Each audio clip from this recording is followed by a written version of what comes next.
Radio Católica. Radio Católica. Unidos por Cristo y María.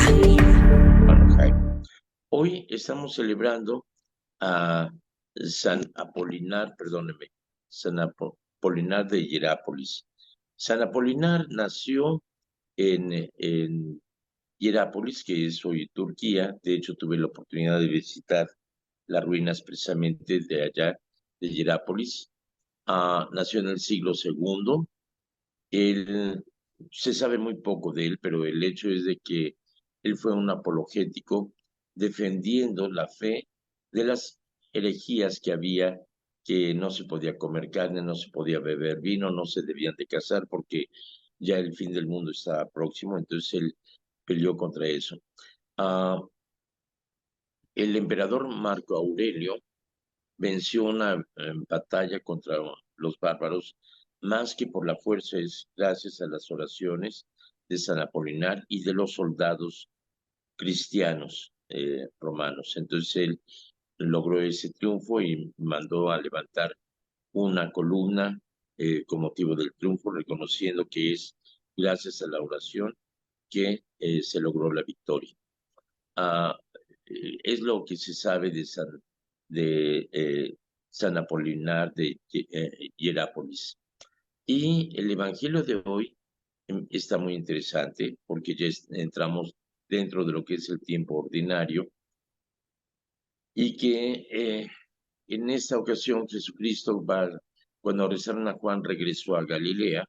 Se fue a Galilea, donde en la playa del lago del mar de Tiberíades o lago de Galilea se encontró con Simón y Andrés, que eran pescadores y estaban recogiendo las redes, y lo llamó y les dijo: síganme y los haré pescadores de hombres. Más adelante encontró a Juan y a su hermano Santiago, que eran hijos de Zebedeo, que estaba allí en la barca y ellos estaban remendando las redes. Les dijo Jesús: síganme. Y ellos, dejándolo todo, lo siguieron. Y es interesante, esta reflexión del Evangelio me identificó mucho en un momento de mi vida cuando estaba por ser ordenado.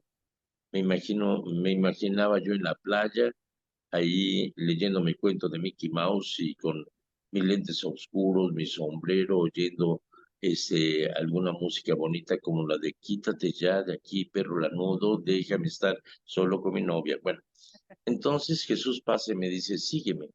Y yo le decía: espérame tantito, Señor, nada más recojo mi estéreo, porque en aquel entonces no había Walkman, eran estéreos así grandototes.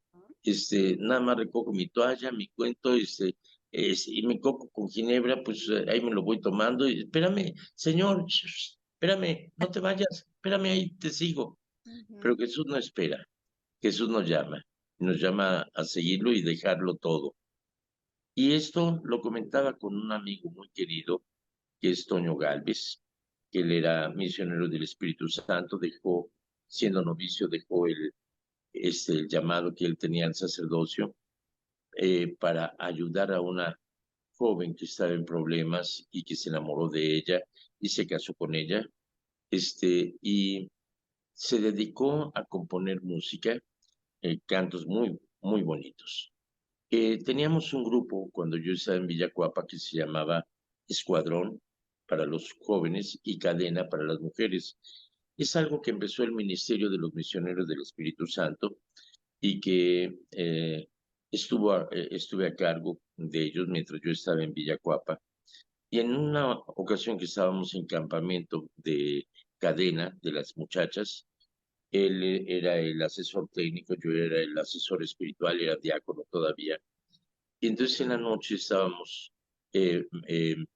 platicando, hacía mucho frío, nos metimos a su Volkswagen, y estuvimos platicando. Me preguntaba: ¿cómo te sientes ahora que se aproxima tu ordenación? Digo: caray, me siento como el paracaidista que se lanza y no le abre el paracaídas, y que ya se va acercando y no le abre el paracaídas, y quedan 10 metros por caer, 5 metros, y digo: bueno, caray, 5 metros cualquiera los brinca. O sea, como que no me siento preparado. Y le platiqué ese sueño que tuve, esa meditación, y le decía al Señor, espérame tantito, ahorita voy contigo. Y él compuso una canción muy bella que me regaló el día de mi ordenación, que si ustedes pueden buscarla se llama Eterno Viajero. Búsquenla en YouTube, se llama Eterno Viajero. Y empieza a ir redes al hombro sol bajo, cierto extraño se embarcó. Muy pocos quisieron seguirlo. Echó redes y marchó. Luego dice, quiero ir contigo, espérame, Señor. Aún no termino. Espera, por favor. Señor, te quiero. Señor, yo te quiero. Es una canción hermosísima. Búsquenla. ¿La tienes ahí quizá en tu colección de música, mi querida Juanita? Déjela checo, ¿ok? Déjeme. ¿Sí la tienes? No sé, déjeme ver, ¿ok? Bueno, si la ves me avisas, ¿ok? Bueno, pues esa es la idea. El Señor no espera, el Señor nos invita a seguirlo, pero muy pocos quieren seguirlo porque nos cuesta trabajo de desprendernos de lo material, de lo que tenemos. A mí me cuesta trabajo desprenderme de mis pecados, de mis errores, y hay que seguirlo con una libertad total. Hay que seguir al Señor y con toda la confianza. Así que ese es el mensaje del Evangelio. Y ahorita mi querida Juanita está buscando, ¿ya lo encontraste o no? Creo que no, salen otros temas. No, se llama Eterno eh, Viajero. Sí, no nos da ese título, Bueno, pues qué lástima, porque pero es un canto muy bonito, pero sí lo encuentran ustedes en YouTube. sí, lo vamos a Eterno buscar. Viajero con Antonio Galvez. Antonio Galvez posteriormente siguió una carrera y tuvo un puesto muy alto en la Lotería Nacional. Actualmente, según se está viviendo en Veracruz. Así que van hasta allá mis saludos, aunque no vean mi programa. ¿Ok? Bueno, mi querida Juanita, ¿tenemos alguna pregunta, chisme, comentario, aclaración, duda, inquietud, queja o qué sé yo? Oye, Sí, por cierto, déjenme comentarles, mi amigo es el psicólogo José Arturo Ortiz Castro, con el que estuvimos platicando y que me impresionó realmente. Hacía 50 años que no lo veía. Ya sí. vi su programa, se llama Que no te choren, que no te choren. Así búscalo en YouTube, lo vas a ver. Mira, en cosa de 3 a 5 minutos te habla sobre temas de lo que es la depresión, lo que es la violencia, son diferentes temas, los toca de una forma precisa y con un lenguaje entendible, no como los médicos y psicólogos que te hablan, todo eso con términos eh, tan intelectuales que no alcanza al humilde ser humano que los escucha. Así que yo le recomiendo ese programa de mi querido amigo José Arturo Ortiz Castro, un excelente psicólogo que está haciendo una labor increíble con los chicos banda, con drogadictos, con los haitianos, con los indigentes, y está haciendo un trabajo sensacional. Así que tienen tarea de buscar de Toño Galvez, Eterno Viajero, y busquen en YouTube así simplemente que no te choren, Muy ¿ok? Excelente, se lo recomiendo. Ahorita terminando mi programa, entren a YouTube y búsquenlo, vale la pena. Sí, claro que sí, que primero vamos a estar en su programa y después vamos a ir con esa tarea, claro que sí. Pues échale. Ok, a ver, tenemos preguntas, chismes, comentarios, aclaraciones, dudas, Sí, inquietudes, quejas o qué sé yo. Lánzate, mi querida Juanita. nos lanzamos, claro que sí. Aquí está la pregunta que le preguntan más bien le comentan, le dicen que hay un grupo en la iglesia que se llama Nuevo Catecumenado. Es el progreso neocatecumenal. Ujú. Y Es dice aprobado que, por la iglesia, es un grupo, es un proceso ok, de conocimiento, de crecimiento en la fe, de espiritualidad, es aprobado por la iglesia, es muy bueno el movimiento neocatecumenal. ¿Ok? bueno, ¿Y qué entonces, pasó con el porque movimiento neocatecumenal? sí, porque ella le dice que solo celebran misa los sábados y solo lo hacen en salones, no en la iglesia, que si le pregunta que si esto es correcto.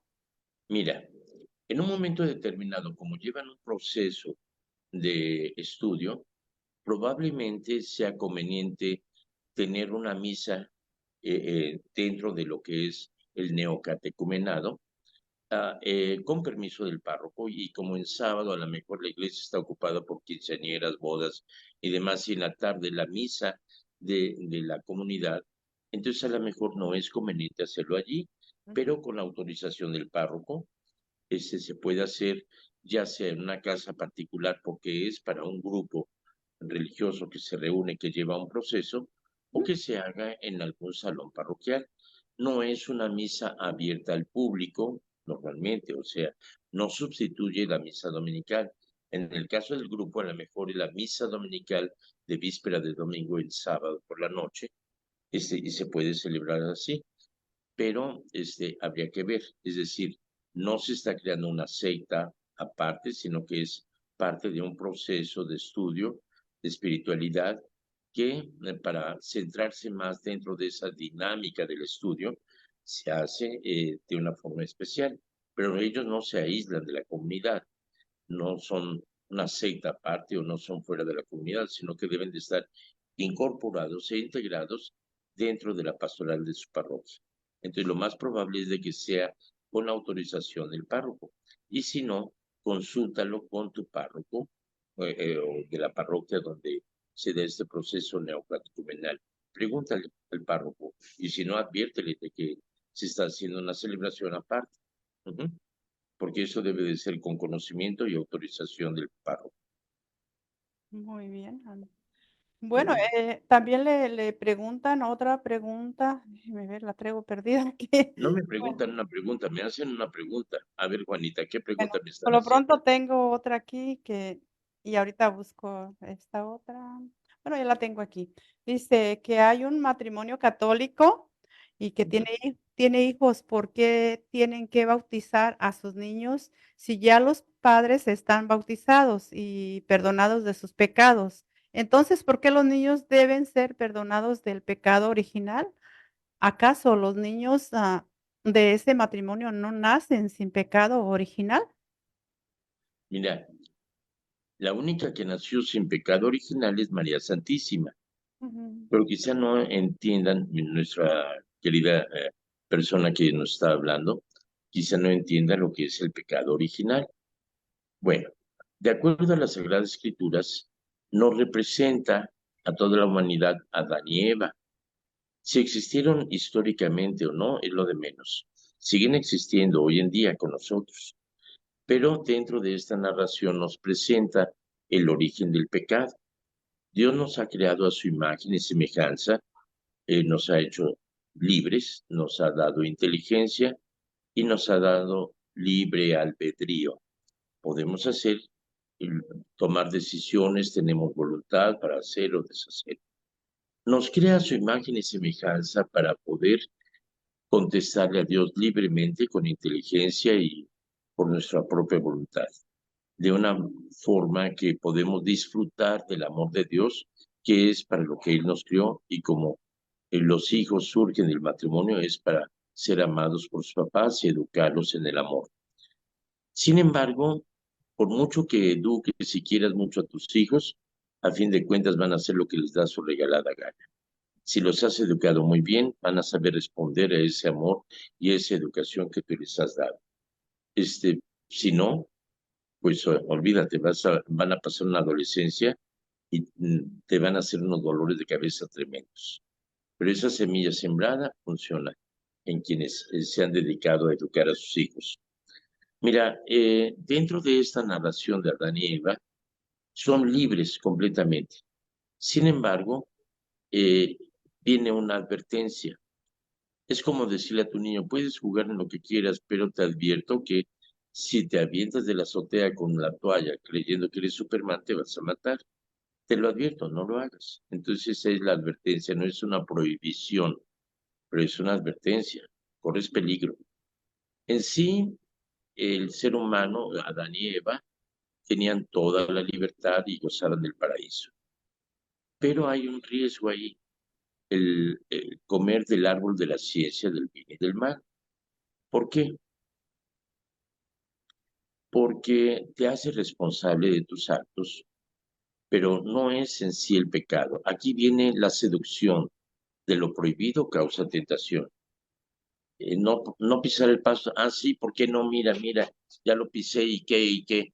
O sea, es la rebeldía y la seducción de lo prohibido. Aquí se representa a Satanás por la serpiente, el más astuto de los animales del campo, que seduce a Eva, como si no supiera nada.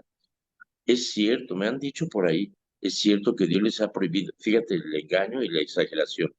Dios les ha prohibido comer de todos los árboles que hay en el paraíso y el gran error, negociar con el diablo, contestarle. Ay, ¿cómo serás cuentera? Podemos comer de todos los árboles que hay en el paraíso, menos de uno. Ah, sí, ¿de cuál? Del árbol de la ciencia del bien y del mal. Ah, muy ignorante la serpiente, ¿no? ¿Y por qué?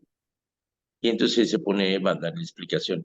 Porque dijo Dios, oye, a propósito, sí sabes cómo se apellidaban Adán y Eva, ¿verdad? Ahorita no recuerdo un día nos mencionó, pero no. Se apellidaban Pérez, Sí, sí, Pérez, es ¿sí? cierto. Porque dijo Dios, si Así comes de será, este fruto, Pérez serás. será. Ujú.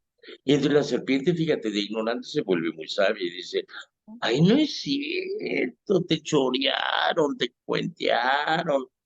No, no van a morir. Lo que pasa es que Dios sabe muy bien que el día que coman de ese fruto se les abrirán los ojos, serán como Dios, conocedores del bien y del mal. Y así se rió la serpiente. Y entonces Eva dijo, ah, voy a ser como Dios, ah, qué buena. Y entonces va la muy mensa, toma de ese fruto prohibido, lo come. Y en eso llega Adán y dice, Eva, ¿qué acabas de hacer? No, hombre, ya la regaste. Eh, Dios te va a correr del paraíso, la vas a pasar muy mal. Híjole, te quiero tanto que no quiero que sufras sola, así que me hago solidario contigo, trae para acá. Mira. Fíjate la nobleza del hombre, la nobleza del hombre. Y come también de ese fruto. Y en ese momento se dan cuenta que están encuerados y sienten vergüenza. ¿Y por qué la vergüenza? No es porque no estuviera muy bien desarrollado Adán o que Eva estuviera toda flaquita, sin nada, sin dos Atributo. buenas razones para ser apreciado o algo así. No, sienten vergüenza porque ellos querían ser como Dios, se dan cuenta de que son nada sin Dios, o sea, de su desnudez, de su carencia. No somos nada si no tenemos a Dios. Y entonces, cuando nos damos cuenta de que hemos hecho el mal, nos escondemos. Y dentro de esa narración literaria, Dios se presenta y dice, ah, Adán, yugu, yugu, ¿dónde estás? Aquí estoy, Señor. ¿Dónde que no te veo? Y eso me recuerda precisamente que una vez fui a ver a un feligrés y llegué a su casa y estuve tocando, y oía que había ruidos, incluso veía, o sea, se notaba que había ruido en su casa y no me abrió el canijo. Entonces le dejé mi tarjeta diciendo, llamé a tu puerta y no me abriste. Lucas 4:22, ¿no? Y entonces, ya, total, me fui y luego regresé a la casa después de ir al supermercado, todo eso, y me encuentro con una nota de él que decía, oí tus pasos por el jardín, tuve miedo porque estaba desnudo y me escondí. Génesis. Bueno, no, es precisamente eso pasó. Eh, Adán le contesta a Dios, escuché tus pasos por el jardín, tuve miedo porque estaba desnudo y me escondí. Y Dios así como si no supiera, ¿así? ¿Y quién te hizo saber que estabas encuerado? ¿Acaso comiste del árbol que yo te prohibí comer? Ujú. Pues yo no quería, pero la mujer que tú me diste me engañó y comí. Ah, sí, Eva, ¿y tú por qué comiste? Pues yo no quería, pero la serpiente me engañó y comí. Ah, sí, y tú, serpiente, pues yo no quería, pero no, no, no, no. Allí ya no hay escapatoria. Parece que ya todo está perdido. Es decir, se ha roto esa amistad con Dios. Por eso se llama pecado original, porque es el origen de todo pecado. El querer ser como Dios es bueno, pero ya somos como Dios. Fuimos creados a su imagen y semejanza. ¿Dónde está aquí lo malo? El poner a Dios fuera de nuestra vida, el querer hacer las cosas como uno quiere, el optar en contra de Dios o rechazar a Dios. Ese es el origen de todo pecado y si nos damos cuenta, cualquier pecado se origina a partir de eso. Dios fuera de mi vida, yo sé lo que hago, yo soy mi propio Dios, yo me mando solo y tú sácate. Ese es el origen de todo pecado. Bueno, parece que ya todo está perdido, ¿verdad? Y sin embargo, Dios proclama el primer evangelio allí mismo, cuando le dice Dios a la serpiente, por haber hecho esto, maldita seas entre todas las bestias del campo. A partir de hoy te arrastrarás sobre tu vientre y morderás polvo todos los días de tu vida. Pondré eterna enemistad entre ti y la mujer. Esta te aplastará la cabeza y tú tratarás de morder su calcañar. Ese es el primer evangelio. Traducción. Pondré eterna enemistad entre ti, el mal, el pecado, y la mujer, la nacida sin pecado, María. Entre tu descendencia del mal y la suya. La descendencia de María es Jesucristo. Esta descendencia, Jesucristo, te aplastará, aunque tú trates de morder su calcañar, su talón, aunque tú trates de crucificarlo, de matarlo, te vencerá. Esa es la primera promesa o la primera buena noticia de salvación. Bueno, al nacer no es que hayamos cometido un pecado. Existe el pecado de comisión, que es aquello que sabemos que es malo y sin embargo cometemos el pecado. Hacemos la acción y cometemos un pecado. Pero también existe el pecado de omisión, que es el bien que podríamos hacer y no hicimos. Les pongo a los niños el ejemplo del gatito que cae al agua y empieza a gritar, me ahogo, me ahogo, me ahogo, me ahogo. Y dice el gallo, ¿y qué quiere que haga? El mendigo gallo cometió un pecado de omisión porque ni siquiera dijo, ¿quién me oiga que me ayude? O, en fin, no hizo nada por salvar al gatito. Ujú. Entonces, el no hacer algo en favor de los demás es un pecado. El tener la ausencia de Dios en nuestra vida es un pecado. Al nacer, no es que hayamos cometido o hecho algún pecado, sino más bien que no hemos contado con Dios. Somos creados por Dios a su imagen y semejanza, pero no hemos contado con Dios como nuestro Padre y Salvador. Entonces esa ausencia de Dios se ve suplida por el bautismo que elimina todo pecado siendo adultos, aunque haya sido terrorista o narcotraficante o sicario, si te arrepientes y cambias, todos tus pecados te son perdonados por el bautismo. Pero en este caso, los bebés no han cometido pecado, pero hasta ahorita no han contado con Dios. Esa ausencia de Dios se ve suplida por las aguas del bautismo, por la presencia del Espíritu Santo, que nos hace ser templo vivo del Espíritu Santo. Y entonces nos convertimos en hijos de Dios. Cristo es el único hijo de Dios, pero por adopción, por el agua del bautismo, nos convertimos en hijos de Dios. Y qué bonito que tocamos este tema cuando la fiesta del bautismo del Señor, que normalmente se hace después de la Epifanía, la siguiente semana, ahora la Epifanía, pues nos llevó precisamente a la celebración del el bautismo del Señor justamente el día de hoy.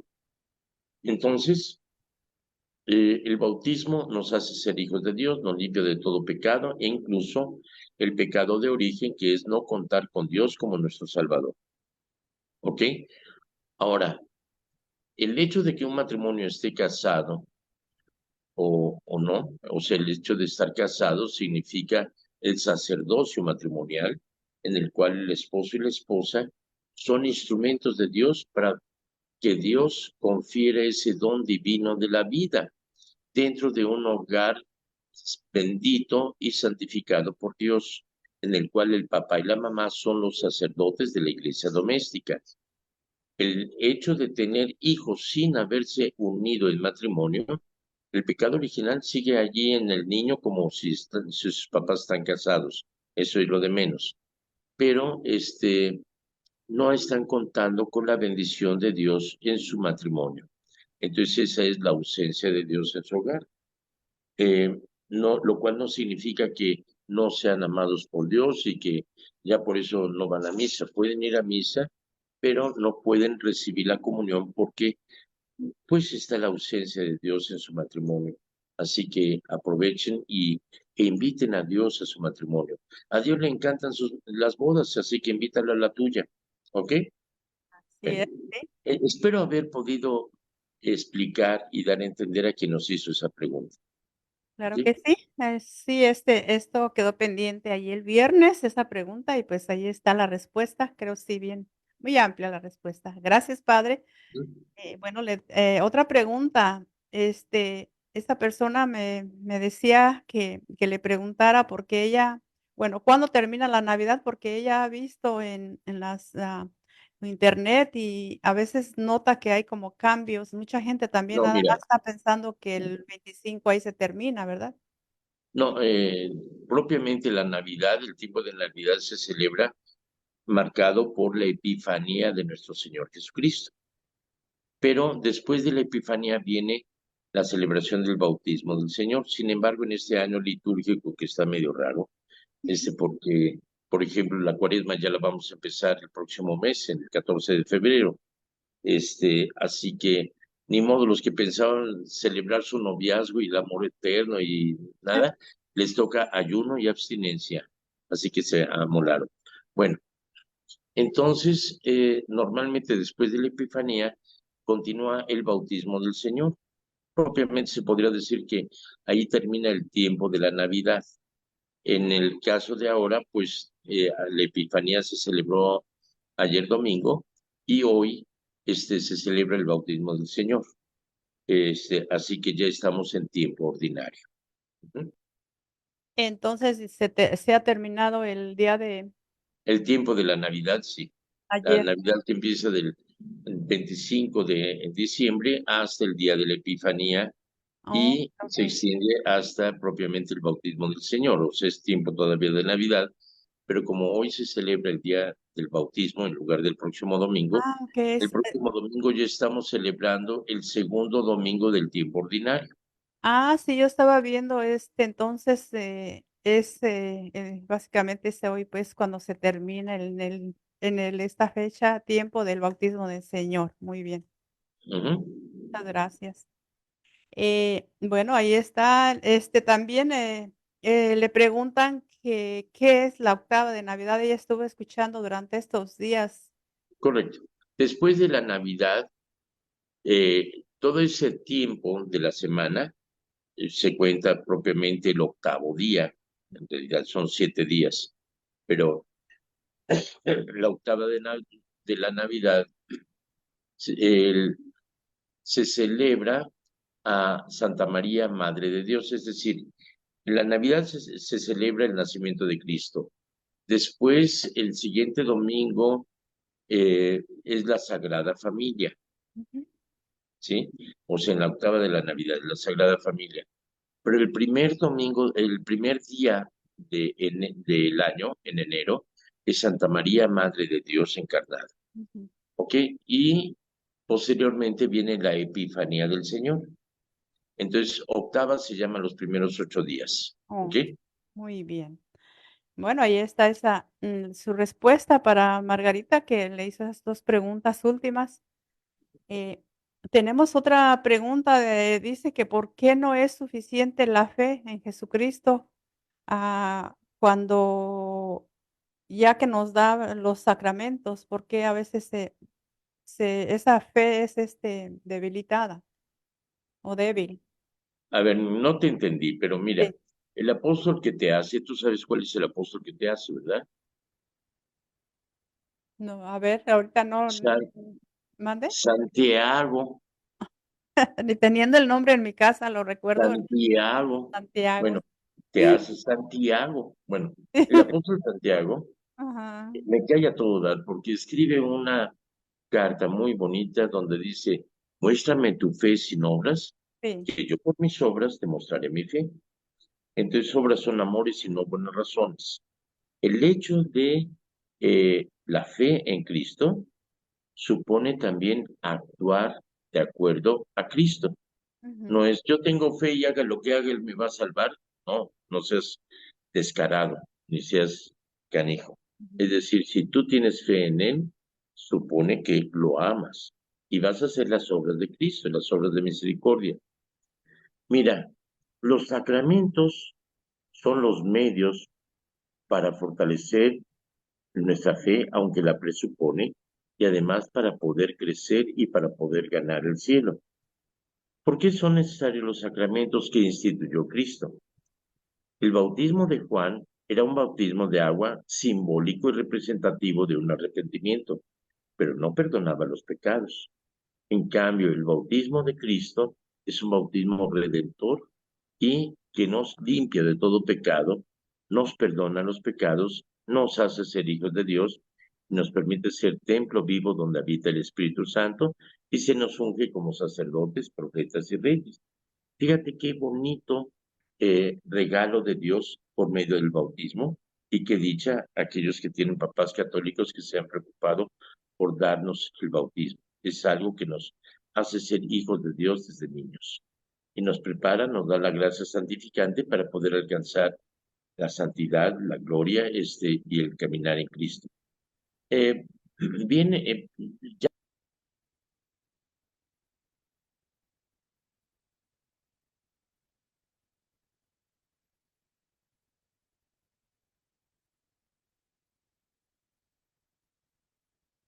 Ya no lo estoy oyendo.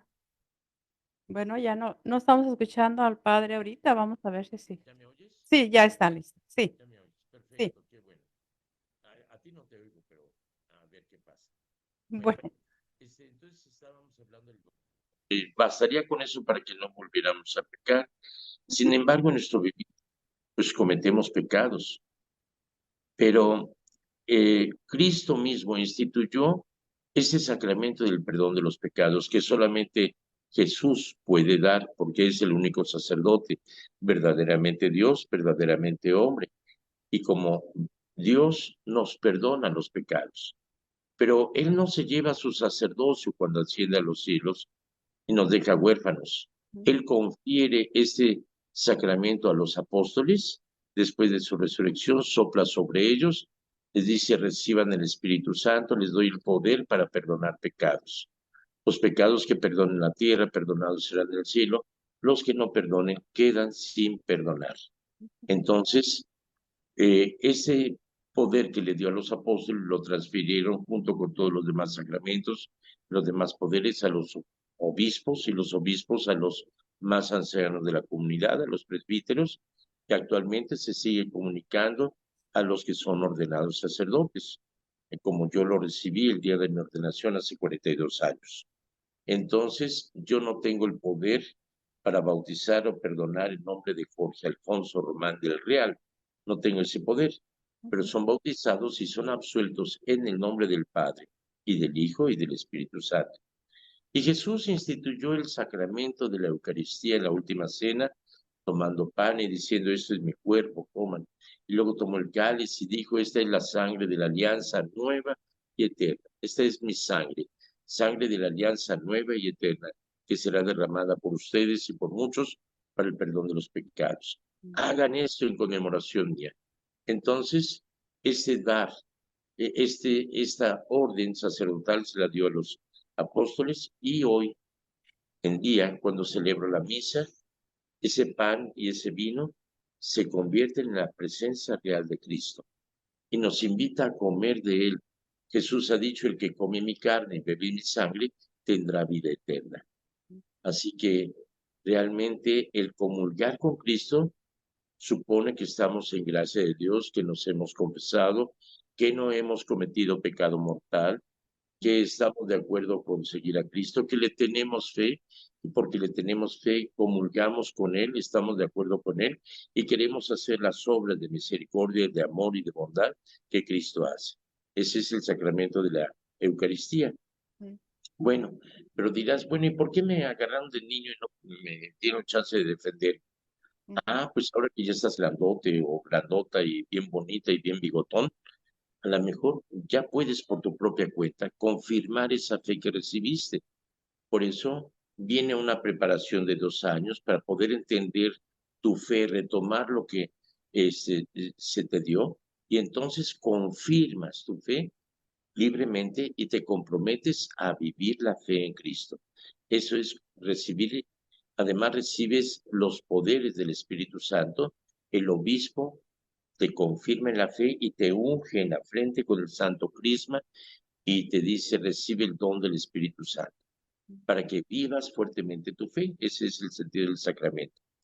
Luego vienen otros dos sacramentos muy importantes. Uno, que es el de cuando te enamoras de alguien, quieres invitar a Dios a que bendiga esa unión y que sea para siempre. Y es el sacramento del matrimonio, en el cual ustedes invitan a Dios a que consagre su unión.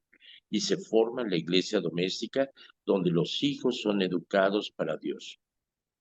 Con la bendición de Dios, otros hemos sido llamados al orden sacerdotal y entonces decidimos, aceptamos la invitación que Dios nos hace para ponernos a sus órdenes y para poder servirle en el sacerdocio. Así que somos consagrados sacerdotes. Este es un sacramento en el cual el Señor actúa a través de nosotros y muchas veces pese a nuestras debilidades y nuestros errores y nuestras limitaciones, el Señor sigue ejerciendo su amor y comunicando su amor a todos, el don del sacerdocio. Y el último es la unción de los enfermos. No es para cuando alguien se va a morir, sino más bien para que no se muera. Cuando alguien tiene una enfermedad grave con peligro de muerte, se invita a un sacerdote que le dé la unción de los enfermos. Yo la traigo aquí siempre, es un aceite santo, que yo he visto actos milagrosos, cosas milagrosas, en los cuales mediante ese aceite ungido en las palmas de las manos y en la frente, se perdonan todos los pecados, pero además se invoca la sanación tanto del alma como del cuerpo. Y yo he visto personas muy graves que se han recuperado rápidamente y han recuperado la vida gracias a la unción. Así que, como te das cuenta, mi querido Radio Escucha, qué buena pregunta nos hiciste. Pero no basta la fe, sino también la acción, las obras y los sacramentos son un regalo divino que nos permiten vivir plenamente nuestra fe para alcanzar la santidad. Gracias por tu pregunta. Usted siempre o como sacerdote, siempre que sale, ¿debe de traer ese aceite con usted por una emergencia o no? Bueno, no necesariamente eso fue un regalo que me dio Sí, mi segundo párroco, mi tercer párroco, perdón, el licenciado Gustavo Salmerón, que tenía su programa en la radio en XCW y sí, que él me introdujo dentro del mundo de la comunicación. Él era mi párroco en Nuestra Señora de Guadalupe, en Tizapán, San Ángel, y tuvo a bien regalarme este relicario con el que llevo los santos óleos, pero los sacerdotes debemos de tenerlo a la mano. Algunas veces se tiene la cajuelita del carro, en la guantera del carro o en la parroquia, pues obviamente ahí se tienen, pero estar siempre preparado. Ujú. bien. Tiene otra pregunta. Lorena Lúa de Aldrete le Gracias, pregunta, Lorena. dice: "Padre, ¿la historia de Job no fue verídica?". Y ya, deseando Es un ahí libro excelente. poético sapiencial. No quiere decir que haya existido realmente Job, es un personaje, pero sigue existiendo Job hoy en día. Y es el ejemplo precisamente de alguien que alaba a Dios, que tiene prosperidad, que le va muy bien, y sin embargo, de la noche a la mañana lo pierde todo, como ha pasado con muchas familias y todo. Algunos dirán, ¿qué le hiciste a Dios que Dios se ha enfurecido contra ti? No, él no pierde la fe, él confía en Dios. Y sus amigos muchas veces se portan como enemigos, retándolo a que se rebele contra Dios, y él permanece firme en su fe, pese a las tentaciones y todo. Es un ejemplo sapiencial. Es una historia que algunos libros de algunas historias de la Biblia, como las parábolas de Jesús, no quiere decir que los personajes en realidad hayan existido, pero es como una fábula. La fábula es una forma literaria. La fábula utiliza ejemplos de animalitos, como las fábulas de Esopo, y la liebre y la tortuga, y la zorrita y las uvas, etcétera. No quiere decir que hayan existido, pero nos dan un ejemplo en la realidad. Entonces, la forma literaria nos lleva a dar un ejemplo que nos representa a toda la humanidad.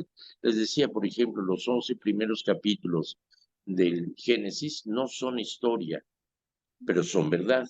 ¿Qué significa esto? A Dios no le interesa darle una clase de astronomía o de geografía o de cómo se compuso el planeta Tierra o demás. Eso ya lo descubrirá el científico. Si quieres conocer ciencia, ve a los libros de ciencia. Si quieres conocer a Dios, entra a las Sagradas Escrituras. ¿Cómo hizo Dios el cielo, la tierra y todo lo demás? Como el Alcacelser. Nadie sabe cómo alivia, todos saben que sí alivia. Entonces no sabemos cómo lo haya hecho, pero sin Dios nada existiría. Entonces sí, Job es un libro sapiencial, es un libro, no es histórico, sino sapiencial. Nos da la sabiduría de la vida. ¿Ok? Bien. Bueno, pues muchas gracias, por todas estas respuestas bien interesantes. ¿Ya me estás corriendo?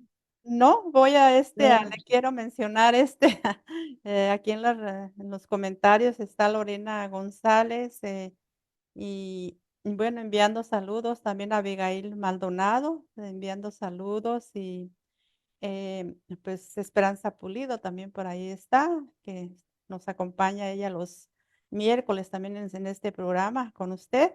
Y Lorena, que estaba también haciendo su pregunta, Marta García también envía saludos. Y bueno, pues, Irma González, ahí están. Pues, gracias por acompañarnos y unirse, pues, a este programa y invitados a Gracias a esta plática. ustedes. Y Dios mediante, mañana estaremos nuevamente con ustedes. Que Dios les acompañe, les colme de gracia y bendición. En nombre Gracias. del Padre, del Hijo y del Espíritu Santo. Amén. Nos vemos. Hasta la vista. Gracias. Muchas gracias, cuídense mucho. Bye. Bye. Radio Católica, unidos por Cristo y María.